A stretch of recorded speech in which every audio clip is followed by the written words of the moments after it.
జర సెట్ చేయి నాకు గొంతు జర తక్కువ ఉన్నది. అదే అన్న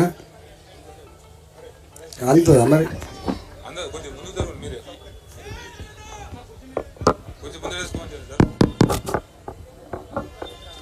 ఇప్పటికే అనేక మంది వక్తలు పెద్దలు మాట్లాడినరు.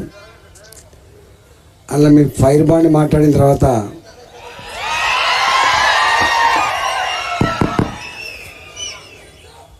అందరి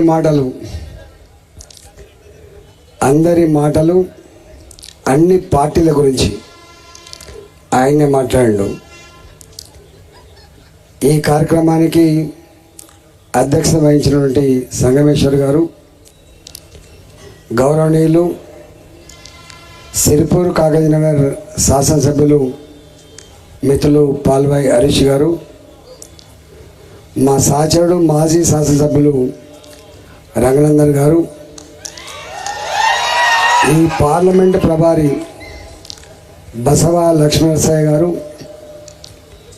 3 జిల్లాల అధ్యక్షులు గోదావరి అంజిరెడ్డి గారు, శ్రీనివాస్ గారు, మోహన్ రెడ్డి గారు, మొన్ననే 7 నియోజకవర్గాల్లో పోటీ చేసినటువంటి విజయ్ కుమార్ గారు, మురళీ యాదవ్ గారు, శ్రీకాంత్ రెడ్డి గారు, పులిమామిడి రాజు గారు, పెద్దలు నందారెడ్డి గారు, శ్రీనివాస్ గారు, అందరికీ పేరు పేరున అందరికీ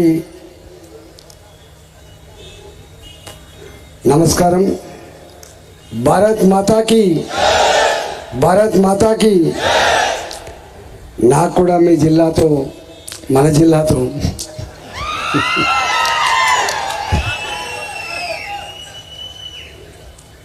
నినాదాలకే పరిమితం కాకుండా అది ఆచరించి చూపించే బాధ్యత మన మీద ఉన్నది. ఈసారి మొన్నంటేనేమో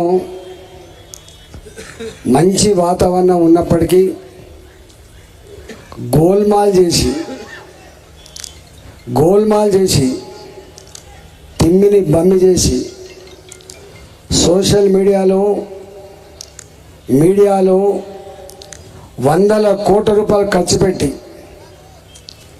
అబద్ధాన్ని, అసత్యాన్ని నమ్మించి ఏం పని చేయకుండానే వేసుకపోయింది రేవంత్ రెడ్డి ముఖ్యమంత్రి పదవి.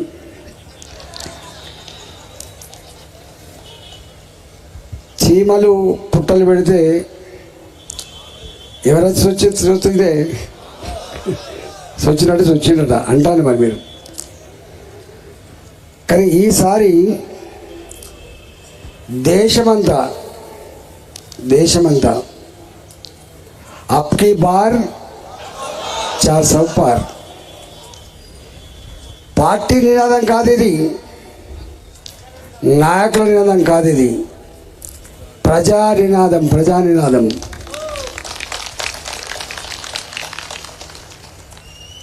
గెలిపించేది వాళ్ళు, సత్తా వాళ్ళది. ఎప్పుడు కూడా చరిత్ర నిర్మాతలు ప్రజలే. ఇవాళ ఇక్కడ కూడా లెక్క చెప్తారు కావచ్చు, మొత్తం బీఆర్ఎస్ఏ గెలిచింది, బీజేపీకి వచ్చిన ఓట్లు ఎన్ని అని చెప్పి అంటుండొచ్చు. గట్ల నేను కూడా 2018లో బీఆర్ఎస్ పార్టీగా ఆనాడు మాకు ఎమ్మెల్యే ఎలక్షన్లో వచ్చిన మెజార్టీ 4 లక్షల పైచిలకు. 4 నెలలకే మళ్ళీ ఓట్లు వస్తే కరీంనగర్ జిల్లాలో 4.5 లక్షల ఓట్లు గలతైపోయి 1 లక్ష మెజార్టీతో గెలుచుకునే చరిత్ర మన కళ్ళ ముందే ఉన్నది. అంటే శాసనసభకు జరిగే ఎన్నికలలో ఆలోచన వేరుంటుంది, పార్లమెంటుకు జరిగే ఎన్నికలు వేరుంటాయి అనేది అర్థమైపోయింది. అందుకనే ఇక్కడ గజ్వేల్లో గెలిచిందా లేదా, దుబ్బాకలో ఎన్ని ఓట్లు వచ్చినాయి, నర్సాపూర్లో ఎన్ని ఓట్లు వచ్చినాయి, సంగారెడ్డిలో ఎన్ని ఓట్లు వచ్చినాయి లెక్క కాదు. లెక్క గుద్దుడు గుద్దితే దిమ్మ తిరిగిపోయి లెక్క ఉంటుంది రేపు. 17 స్థానాలలో ఆదిలాబాద్ నుంచి మొదలుపెట్టి అలంపూర్ వరకు, భద్రాచలం నుంచి మొదలుపెట్టి పరిగి వరకు ఎక్కడ కదిలించినా ఎవరితో మాట్లాడినా ఒకటే మాట, సరే అభ్యర్థి కనుక మంచిగుండి పని చేసుకోగలిగితే, కార్యకర్తలు ఐక్యతతో ప్రజలకి ఓటు అడగగలిగితే తప్పకుండా ఓటు పడేది భారతీయ జనతా పార్టీకి మాత్రమే అంటున్నాను. ఇవాళ తెలంగాణలో భారతీయ జనతా పార్టీ నాయకులకు కానీ కార్యకర్తలకు కానీ ఒక గొప్ప వరం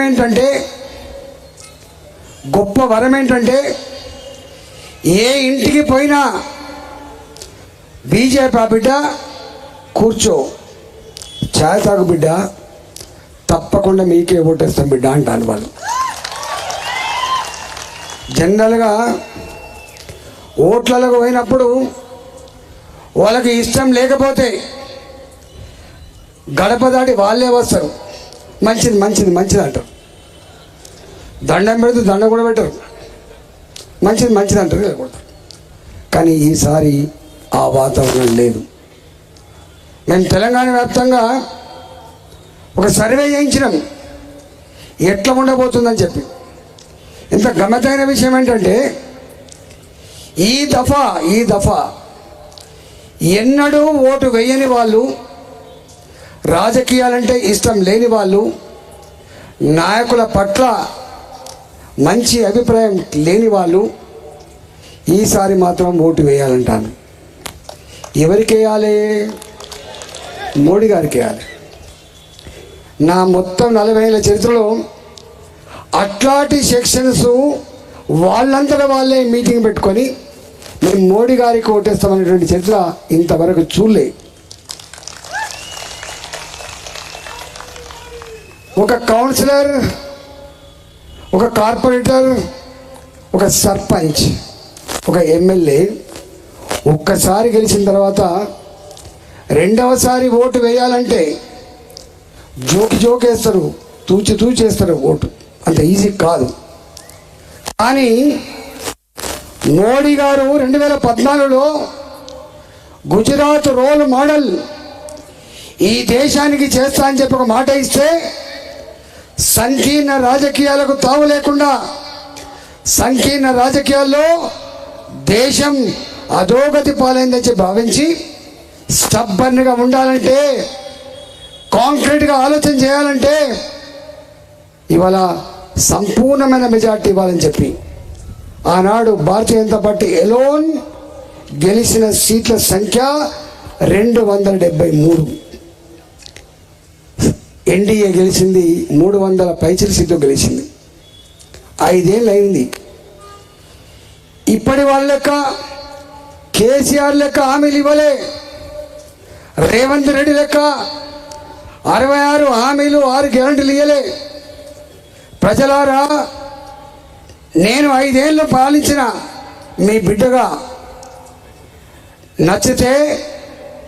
నచ్చితే మరోసారి మీరు ఆశీర్వదించమని చెప్పి అడిగితే 303 సీట్లు ఇచ్చి, మోడీ గారు పోయినసారి మాకు సంపూర్ణంగా అర్థం కాలే, 5 ఏళ్ళ పరిపాలన చూసిన తర్వాత మీరే మా ప్రధానమంత్రి అని చెప్పి ఆ సేతు హిమాచలం, జమ్మూ కాశ్మీర్ నుంచి మొదలుపెట్టి కన్యాకుమారి వరకు 303 సీట్లు భారతీయ జనతా పార్టీకి మాత్రమే ఇచ్చి 330 సీట్లు ఎన్డీఏకి కట్టబెట్టి ప్రధానమంత్రిని చేసిన ఘనత దేశ ప్రజలది.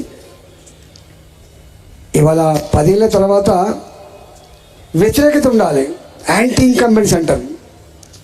ఏం చేసిండా, ఏం కథనే అంటారు.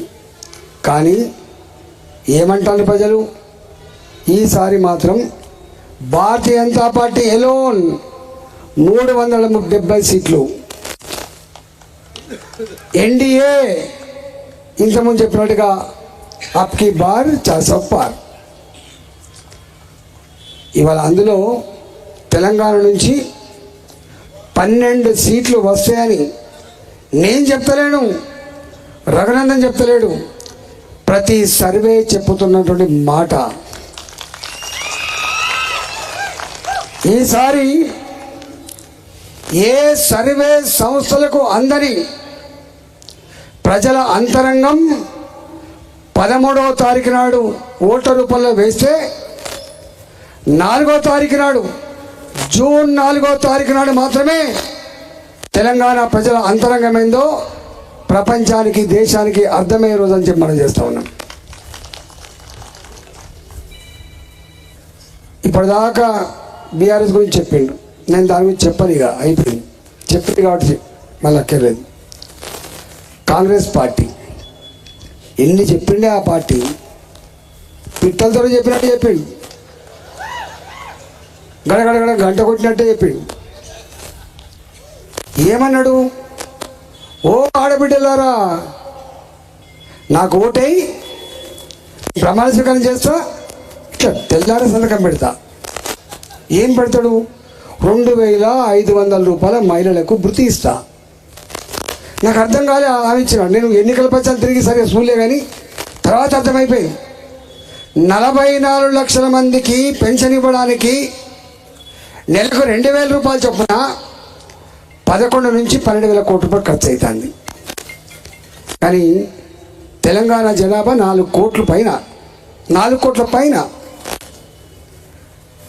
1 కోటి తీసేసిన 1.5 మంది మహిళలు ఎలిజిబిలిటీ అవుతారు. మరి 1.5 కోటి మందికి 44 లక్షల మందికే 11-12,000 కోట్లు అయితే 2,500 రూపాయలు చొప్పున 1.5 కోటి మందికి ఎంత కావాలి?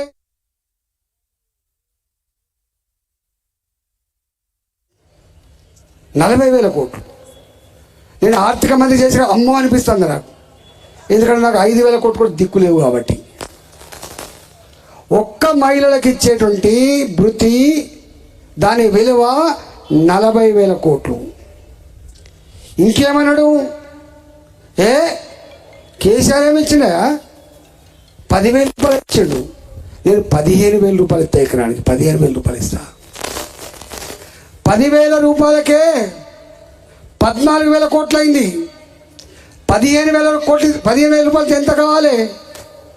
21,000 కావాలి. 21,000 కావాలి. ఇంకేమన్నాడు? కౌలు రైతులు కూడా ఇస్తా నేను. ఇంకేమన్నాడు? వరి పండిస్తే 500 రూపాయలు బోనస్ కూడా ఇస్తా క్వింటల్కి. ఇట్లా చెప్పుకుంటూ పోతే ఎన్ని ఉన్నాయే? ఒక్కటి మాత్రం ఇచ్చిండే, పుక్కడ బస్ అయితే ఇచ్చిండు. అంటే పేదోళ్ళు కాబట్టి గోల్మాల్ చేయొచ్చని ఇచ్చిండు. 4 నెలలు అవుతుంది. 4 నెలలు అవుతుంది. ఇప్పుడే మాట్లాడకూడదు కావచ్చు, ఇంకా 2 నెలలు ఓపిక పడతాం కావచ్చు. ఆ తదుపరి తప్పకుండా వెంట పడతాం. నేను మాట్లాడితే లోపల ఒంటి కాలం మీద లేస్తున్నాడ, ఈ ఈటలాంటి కూడా మాట్లాడుతాను. నేను మాట్లాడబడితే ఎవరు మాట్లాడుతున్నా? జీవితాంతం కొట్లాడనే మాది. మా జీవితాంతం విద్యార్థిగా ఉన్నప్పుడు కొట్లాడనే, ఉద్యమంలో కొట్లాడనే. నిన్ననే కేసులు చెప్తే అత్యధిక కేసులు నా మీదనే ఉన్నాయట. రేపు నామినేషన్ ఫైల్ చేసేటప్పుడు 40 కేసులు ఉన్నాయి. ఎట్లా చెప్పాలంటే 40 కాదు 4,000 కేసులు ఉంటాయి అని చెప్పిన నేను. చివరికి మంత్రిగా ఉన్నప్పుడు కూడా కొట్లాడేది నాకు తెలియదు. అంతకుముందు కొట్లాడినామో టీవీల మీద కనబడేది. అధికారం వచ్చిన తర్వాత కొట్లాడినా లోపల కొట్లాడినాం. కొట్లాడ మాత్రం ఉంది. నా ఆర్టీసీ కార్మికులు సమ్మె చేసినాడు. సమ్మె చెల్లదు, సంఘం ఉండద్దు, అశ్వత్థామరెడ్డి రాజీనామా చేయాలి. 39 మంది చచ్చిపోయింది. అప్పుడు 39 మంది చచ్చిపోయింది. ఒక ఆర్టీసీ కార్మికుడు ఉత్తరం రాసి పెట్రోల్ పోసుకొని చచ్చిపోయింది. చాలామంది అనుకున్నారు పదవుల కోసం పెదవులు మూసిండేమో అని, కానీ ముయ్యలే. పదవుల కోసం పెదవులు ముయ్యలే. గప్పుడు కూడా ఇది అన్యాయం అని చెప్పి లోపల చెప్పినాం మేము. నా మున్సిపల్ కార్మికులు సమ్మె చేసినాడు. 1700 మంది కార్మికుల్ని ఒక కలంపోటుతో తీసేసినాడు. బాజాప్తమైన 1700 మంది కార్మికులు తప్పకుండా తీసుకోవాల్సిందని చెప్పి మంత్రిగా ఉండి కూడా చెప్పినాం. మేము చెప్పకుండా ఎప్పుడు లేము. దాని ఫలితమే భరించి 2020 కూడా కథం పట్టించున్నాను. కానీ నేను కథం కాలే, నా తర్వాత వాళ్ళు కూడా కథం అయిపోయింది. ఆయన భాషలో చెప్పాలంటే పొట్టోన్నెత్తి పొడుగోడు కొడితే పొడుగొన్నెత్తి పుట్టింది. ఇక దాని గురించి ఎక్కువ మాట్లాడద్దు. కానీ ఇవాళ కాంగ్రెస్ పార్టీ, నేను అడుగుతున్నా,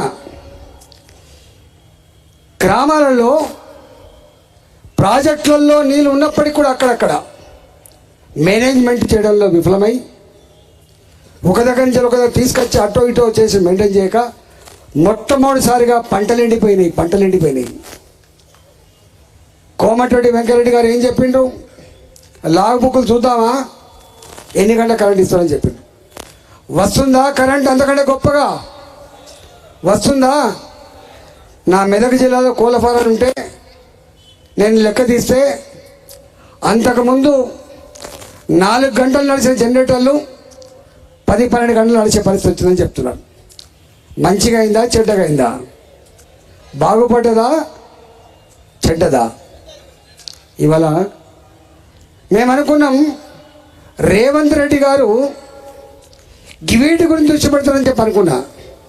కానీ ఆయన కూడా ఎక్కడో కేసీఆర్ అంటుకున్నట్టున్నది. ఏం చేస్తాడు ఆయన? ఈ రఘునందన్ అంటాడు, మళ్ళీ మాట్లాడతాడు బాగా, ఎట్టోడు కొట్టాలి ప్లాన్ చేయి. ఈటల రాజేందర్ అంటాడు ఓడిపోవాలి, ఓడిపోకపోతే మెడ మీద కత్తి వేలాడుతూ ఉంటుంది, ఎట్లోడు కొట్టాలి. మళ్ళీ సేమ్ పని, నాయకులకు వెలగట్టాలి. నా దగ్గర అయితే గొర్రెల మంద మీద తోడేలు పడ్డట్టే రాత్రి పోతాను. మనం పాత తెలుగుదేశం అంటాను, పాత టీఆర్ఎస్ అంటాను, నీకేమొస్తుంది అంటాను, పైసలు ఇస్తాను, జాయిన్ చేసుకుంటాను. ఇప్పుడే మన అందరెడ్డి గారు చెప్తాను, ఏందే కథ అంటే ఏం చేస్తామే పైసలు ఇస్తాను చేశారు. పైసలు ఇచ్చి జాయిన్ చేసుకున్న కాడ ప్రజలు ఓట్లు ఎత్తారే, కొడుకాని ఒక్కనే తింటావా అంటారు. సారసాలకి పోయి తీసుకున్న బిడ్డ అని ఒక్కనే ఉంటావా బిడ్డ అంటారు. ఊరంతా ఒక దారి, ఊసర వెళ్ళిది మరో దారి కాబోతుంది. ఎప్పుడు కూడా ఎందుకు వస్తాను నీ దగ్గరికి? ఇవాళ నిన్న దాకా సర్పంచ్గా ఉన్నవాళ్ళు, ఎంపీటీసీగా ఉన్నవాళ్ళు, కార్పొరేటర్గా ఉన్నవాళ్ళు, జడ్పీటీసీలుగా ఉన్నవాళ్ళు లైన్ కట్టి ఎందుకు వస్తాను నీ దగ్గరికి? అక్కడి నుంచి నీ దగ్గరికి వస్తున్నాయి. ఎందుకంటే మళ్ళీ బిల్లులు రావాలి, ఇంత పనులు చేయించుకోవాలి, మళ్ళీ రెన్యువల్ కావాలి, మళ్ళీ నీ దగ్గర అధికారం పోతే ఉంటారా అనే కథ ఉంటారా? మళ్ళీ వాళ్ళ దగ్గర పోతారు. ఇవాళ పదవి ఉన్నా లేకపోయినా, గెలిచినా గెలవకపోయినా, జెండా పెట్టకుండా వదిలిపెట్టకుండా మాది భారతీయ జనతా పార్టీ అని చెప్పుకొని బతికే నాయకులు, కార్యకర్తలు, బీజేపీ కార్యకర్తలు 30 ఏళ్ళు అన్న అంటారు, 30 ఏళ్ళ ఇండస్ట్రీ, 40 ఏళ్ళు పోరిగా వీళ్ళు. అందుకనే కాంపిటీషన్ ఎక్కువ ఉంటుంది, చాలా కాంపిటీషన్ ఉంటుంది. నేను ఒకటే మీకు విజ్ఞప్తి చేస్తున్నా, ఇవాళ వాళ్ళ డబ్బులకు, వాళ్ళ ప్రలోభాలకు, వాళ్ళు కొనుకపోయే తీరుకు గాబరా పడద్దు. మనం గాబరా పడద్దు. ఇవాళ 40 సీట్లున్న కాంగ్రెస్ పార్టీ ఎన్ని సీట్లు ఉన్నాయి? ఎన్ని ఉన్నాయి ఢిల్లీలో సీట్ల మీదకు? 40 సీట్లున్న కాంగ్రెస్ పార్టీ 400 సీట్లని నినాదం ఇచ్చే ప్రజలకి పోటీ అవుతుంది. ఇంకేమంటాను అనుకుంటున్నావు? నేను పుసుకున్న లంకె బిందెలు ఉన్నాయని చెప్పి ముఖ్యమంత్రి అయినా, లంకె బిందెలు లేవు, ఏం లేవు, వాటి కాలికుండలే అంటున్నాడు. అంటే లంకె బిందెలు ఉంటాయి. ఏం చేస్తాను ఇప్పుడు? దేశ ఆర్థిక మంత్రి కానీ కలవాలి, అమ్మా చిప్ప చేతికి ఇచ్చింది కేసీఆర్ అని చెప్పాలి. అమిత్ షా గారిని కలవాలి, మీ సహకారం కావాలని చెప్పాలి. ప్రధానమంత్రి గారు మొన్న ఫస్ట్ వచ్చినప్పుడు ఏం చెప్పిండు? మా పెద్ద అని చెప్పిండు, మా పెద్ద మస్క కొట్టే ప్రయత్నం చేసిండు. ఆ మాట అనగానే అక్కడి నుంచి ఫోన్ వచ్చినట్టు మోడీ ఏంది గీడి ఏంది అంటాడు మళ్ళీ ఆయనే. అతి జల్దీ మాట మార్చినాడు రేవంత్ రెడ్డి గారు. కేసీఆర్ టైం పట్టింది. 2016 ఇక్కడనే మెదకులు అనుకుంటా మిషన్ భగీరథ ఓపెన్ చేసినాడు. గజ్వెల్లో కోమడి బండి అనుకుంటా ఓపెన్ చేసినాడు.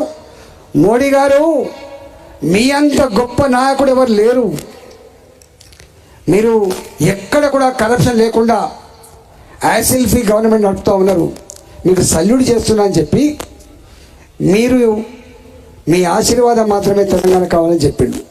ఇక తదుపరి ఏం మాట్లాడినా నేను చెప్పాల్సి అక్కర్లేదు. ఇవాళ ఈయన జల్దీ మాట్లాడినా లేకపోతే లేటుగా మాట్లాడి చాలామంది చూసాడు మోడీ గారు చివరికి ఏమంటే మీ తిట్లు నాకు ఆశీర్వాదం అయిందని చెప్పిండు, మీ తిట్లు డైజెస్ట్ చేసుకుంటా అని చెప్పిండు, మరింత శక్తితో కొట్లాడుతా అని చెప్పిండు, మరింత మంచి నాయకత్వాన్ని దేశానికి అందిస్తా అని చెప్పిండు మోడీ గారు. తప్ప వీళ్ళకి ఎక్కడ రఘునందన్ రావుకో మాకో ఫోన్ చేసి నా మీద తిడతాను మీరు ఎందుకు రియాక్ట్ అవుతారని చెప్పి మొత్తం ఎప్పుడు అడగలే. అందుకే ఇవాళ మోడీ గారికి చరిత్ర ఇప్పటిదాకా గోదావరి మధ్య కొన్ని చెప్పినట్టు అది మీరు గ్రామాల నుంచి వచ్చిన కాబట్టి మీకు అర్థమవుతుంది. ఎలిగే లైటు, పెరిగే పచ్చడి మొక్కలు, వేస్తున్న సిమెంట్ రోడ్లు, కడుతున్న మోరీలు, కడుతున్న గ్రామ పంచాయతీ మహిళా సంఘ భవనాలు ఎవరి డబ్బది? మన డబ్బే. కానీ మోడీ గారి దగ్గర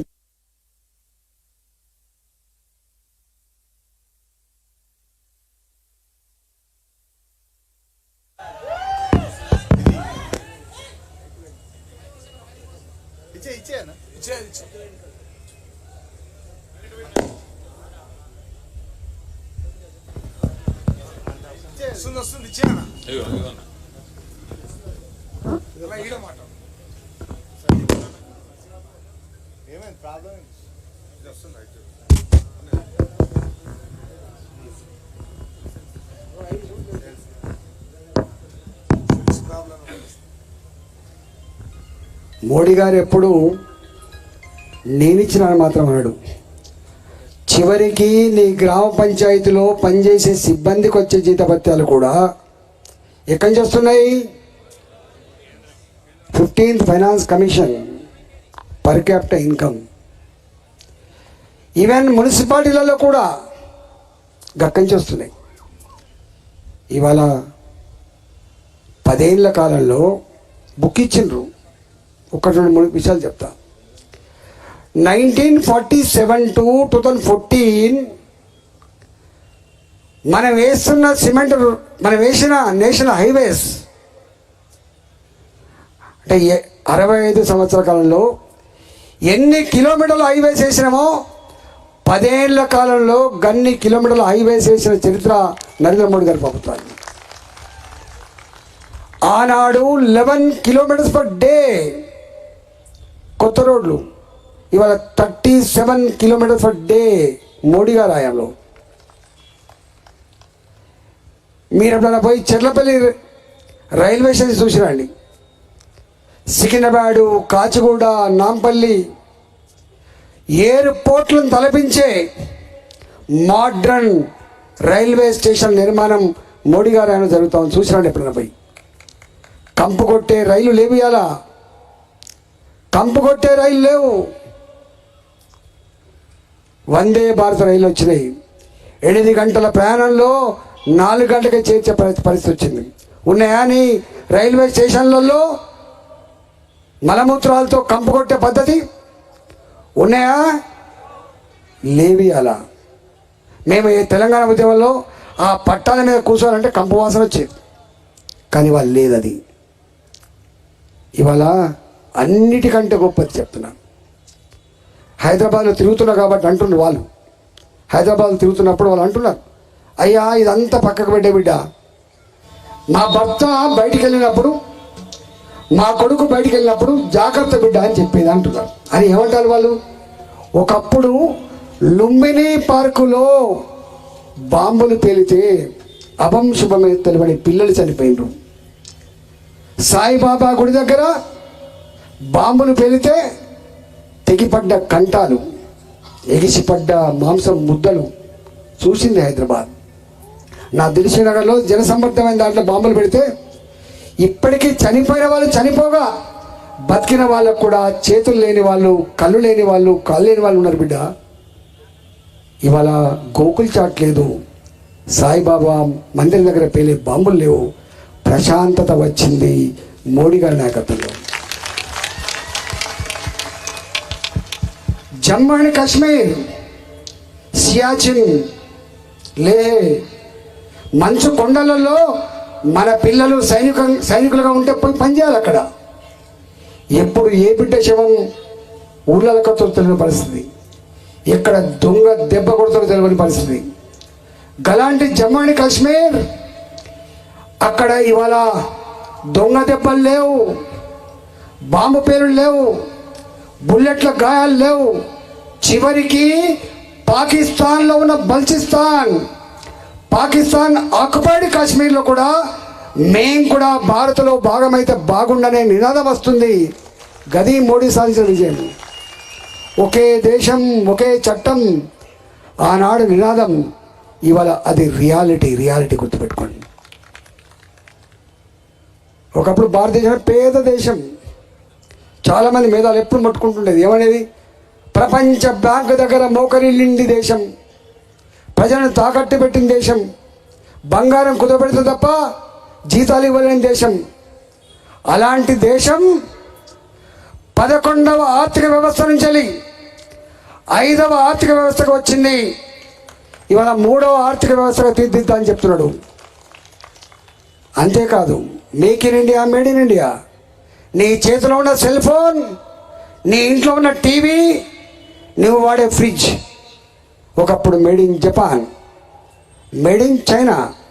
హైదరాబాద్లో చైనా బజార్లే ఉండేది, ఇవాళ మేడ్ ఇన్ ఇండియా. చూసుకో ఒకసారి నీ సెల్ ఫోన్. ప్రపంచంలో ఎలక్ట్రానిక్ వస్తువుల ఉత్పత్తిలో 2వ స్థానం సంతరించుకున్నది భారతదేశం. ఇవాళ మోడీ గారు అమెరికాకు పోదామంటే వీసా ఇవ్వలే. గుర్తుందా మీకు?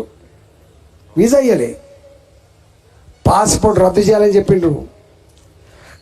మోడీని, పాస్పోర్ట్ దొరకని మోడీని, వీసా రాని మోడీని, దేశద్రోహైన మోడీని అమెరికా పిలిపించుకొని రెడ్ కార్పెట్తో స్వాగతం పలుకుతున్నారు. రెడ్ కార్పెట్తో నా అబ్దుల్ కలాంను అవమానించిన దేశం, నా మోడీని అవమానించిన దేశం. నా మోడీ వాళ్ళ పార్లమెంటుకు పోయి మాట్లాడుతూ ఉంటే వాళ్ళ సెనేటర్లు లేచి 10 నిమిషాల పాటు సప్పట్లు కొట్టి జై మోడీ జై మోడీ అంటున్నది. ఇక్కడ కాదు, అక్కడ. గది భారత్. ఇవాళ మీకు తెలుసా, ప్రపంచంలో స్ట్రాంగ్ కంట్రీస్ ఒకటి అమెరికా, రెండవది రష్యా. ఒకటి వార్సా కూటమిని లీడ్ చేస్తుంది, ఒకటి నాటో కూటమిని లీడ్ చేస్తుంది. కానీ మన రష్యా ఉక్రెయిన్ యుద్ధం జరుగుతుంది. యుద్ధం జరుగుతా అంటే మీకు తెలుసు, మన పిల్లల్ని మన విమానంలో తీసుకొచ్చి పెట్టిండు యుద్ధాన్ని ఆపి. అదొక ఇష్యూ. మన పిల్లల్ని సావుకుండా చేశాడు.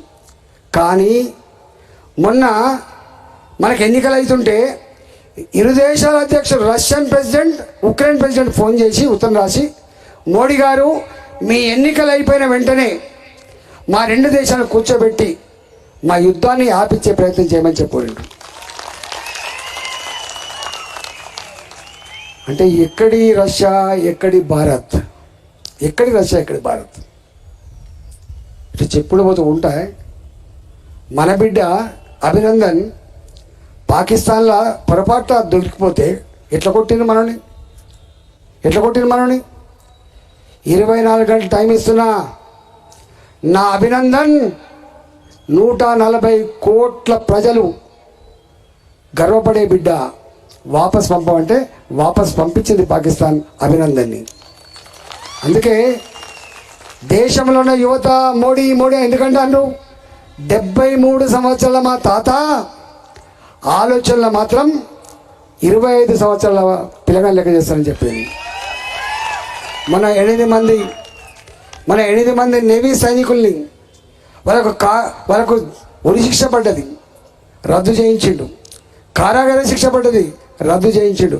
చివరికి మళ్ళీ మన భూమి మీదకి తీసుకొచ్చిన వ్యక్తి మోడీ గారు, గుర్తుపెట్టుకోండి. చాలామంది తెలియదు మోడీ గారి మతోన్మాది ముస్లిం నో, మోడీ గారి ముస్లిం దేశానికి ఎంత మిత్రుడో చెప్తాను నేను. ఎవరితో సాధ్యం కాదు. ఏ మతం ప్రజల్ని ఇబ్బంది పెట్టే ప్రయత్నం చేయదు. కానీ త్రిపుల్ తలాక్ పేరిట 20 ఏళ్ళుగా 25 ఏళ్ళుగా కలిసి ఉన్న భార్యాభర్తలు చిన్న కోపం వస్తే, ఎక్కడో బుద్ధి మారితే త్రిపుల్ తలాక్ పేరిట విడాకులు ఇచ్చిపోతే, పిల్లల్ని వదిలిపెట్టిన ఆ తల్లి, భర్తను వదిలిపెట్టిన ఆడబిడ్డ, ఆమె వేదన ఇంత అంత కాదు. ఏ స్త్రీ అంగీకరించదు. కలిసిమెలిసి ఉండే కుటుంబం విడపిడిపోవాలని చెప్పి అంగీకరించరు. అనేక ప్రయత్నాలు జరుగుతుంటాయి, పెద్ద మనుషులలో జరుగుతుంటాయి, సంవత్సరాలు జరుగుతుంటాయి. భార్యాభర్తలు కలిపే ప్రయత్నం చేస్తారు. విడగొట్టేటోడు దుర్మార్గుడు, కలిపేటోడు మంచోడు అని చెప్తారు. గలాంటి నా ముస్లిం మహిళలకి త్రిపుల్ తలాక్ రద్దు చేసి, వేదన దూరం చేసి వాళ్ళ గుండెలో స్థానం సంపాదించుకున్న బిడ్డ మోడీ, గుర్తుపెట్టుకో. ఇవాళ మీకు తెలుసా, మన ఇక్కడ రామ మందిరం కట్టడం ఒక ఎత్తు, అది మనది, మన కథ కట్టుకున్నాం. మొట్టమొదటిసారిగా నా భారతీయులు గల్ఫ్ కంట్రీలలో ఉంటున్నారు. మా వాళ్లకు తెల్లాలైతే పొద్దుకుతే సెంటిమెంట్ ఉంటుంది, గుడికి పోవాలనే సెంటిమెంట్ ఉంటుంది, మీరేమో అలౌ చేస్తలేరు అని చెప్పి ఆ రాజులను ఒప్పించి భూమి తీసుకొని ఆ దేశాల్లో కూడా మొట్టమొదటిగా దేవాలయాన్ని నిర్మించిన వ్యక్తి కూడా మోడీ గారు. అంటే ముస్లిం కంట్రీలకు ఎంత ఇష్టం ఉంటే మోడీ గారు జాగియాలి, ఆ గుడి కట్టనియాలి. ఇదిగో చేయలేదు 60 సంవత్సరాల కాలంలో. మీరు ఇవాళ ఏ ఊరికైనా గుర్తుపెట్టుకో, దేవుణ్ణి మొక్కరా పక్కకు పెట్టు, కానీ గ్రామానికి గుడి లేకపోతే అరిష్టం అంటారు, గుర్తుపెట్టుకో. ఏ ఊరికి వెళ్ళిపోను, ఒక కాలనీ కడితే కూడా గుడి పెట్టుకుంటారు, చివరికి ఒక అపార్ట్మెంట్ కూడా కట్టుకుంటే కూడా గుడి పెట్టుకుంటారు. అలాంటిది ఇవాళ ఈ దేశంలో ప్రపంచానికి 2 గొప్ప ఇతిహాసాలు, ఒకటి రామాయణం, 2 మహాభారతం. ఇవాళ ఆ రామాయణానికి పుట్టినిల్లు, రాముడు పుట్టినిల్లు అయోధ్యలో ఆలయాన్ని నిర్మించి నీ ఇంటికి అక్షింతలు పంపించి చల్లగుండాలని చెప్పినటువంటి వ్యక్తి మోడీ గారు అవునా కాదని చెప్పారు. ముస్లిం దేశాలు మోడీ గారికి 6 దేశాలు కలిసి అత్యున్నతమైన పురస్కారం ఇచ్చినాయి. మనకెట్లయితే భారతరత్న ఇస్తాయో వాళ్ళు ఇచ్చిండ్రు. కానీ చెప్తే ఒడవదు. వాటికనే మోడీ గారు వచ్చి ఇట్లా చెయ్యి ఊపితే నీ ఓట్లు పడతలేవు, వాటికనే వచ్చి ఉపన్యాసాలు పడతలేవు. 10 సంవత్సరాల కాలంలో ఇలాంటి ఉదంతాలు కొన్ని వందలు ఉన్నాయి. అందుకే ఇవాళ మోడీ గారికి సరితూగే నాయకుడు రాహుల్ గాంధీ అవుతాడా? మరి ఎట్లా ఉంటే మనం, ఈయన అంటాడు ఇప్పుడు ఈ లంకె బిందెలు అనుకొని వచ్చినా కానీ ఉత్తకుండలే ఉన్నాయని చెప్పిన వ్యక్తికి రేపు పుసుకున్న మనం ఓటేసి గెలిపించాం అనుకో, ఏం చేస్తారా వీళ్ళు? 40 కాకపోతే 50 అయితే కావచ్చు, అంతేనా కదా? 40 సీట్లు కాకపోతే ఢిల్లీలో 50 అయితే కావచ్చు. 50 అయితే ఏం చేయాలి? గదే పొడిలో కొట్లాడుకోవాలి తప్ప ఏమైనా వస్తుందా? ఇవాళ నేషనల్ హైవేస్, గ్రామాల అభివృద్ధి, చివరికి జీతాలు, దేశంలో పురోగమనం, పిల్లలకు నౌకర్లు, పేదలకు డబుల్ బెడ్రూములు, ఇవన్నీ మళ్ళీ ఇవ్వగలిగే సత్తా కేంద్ర ప్రభుత్వం వద్దనే ఉంటాయి. కాబట్టి మీరు ఇక్కడ ఎంపీని గెలిపిస్తే అవన్నీ వచ్చే ఆస్కారం ఉంటుంది. కాబట్టి బీఆర్ఎస్కి వేసినా అవి రావు, నా కాంగ్రెస్ పార్టీకి వేసినా వచ్చే ప్రసక్తి లేదు. కాబట్టి టైం ఎంత అవుతుంది? కాబట్టి మీ అందరికీ, మీరంతా నిష్ణాతులు, మీరు కమిట్మెంట్తో పనిచేసే కార్యకర్తలు. మీరు మీ గురించి ఒక్కటే ఒక మాట చెప్తా. ఇవాళ ఈ బిల్డింగ్ ఉంది, గోడలు కిటికీలు అందంగా కనపడుతుండొచ్చు కాక, కానీ కనపడింది ఒకటి ఉన్నది, పునాది రాళ్ళు. ఇవాళ మేమందరం డాన్స్ మీద కనపడతాం, కానీ కనపడకుండా పనిచేసే కార్యకర్తలు మీరు పునాది రాళ్ళు అంటున్నారు. మీరు లేకుండా సర్పంచ్ గెలవడు, మీరు లేకుండా ఎమ్మెల్యే గెలవడు, మీరు లేకుండా ఎంపీ గెలవడు. నాకు తెలిసి నేను కళ్ళారా చూసిన క్యాండిడేట్ కంటే కూడా అత్యధికంగా గంటలు పనిచేసి పార్టీని గెలిపించుకోవాలని చెప్పి ప్రయత్నం చేస్తాడు.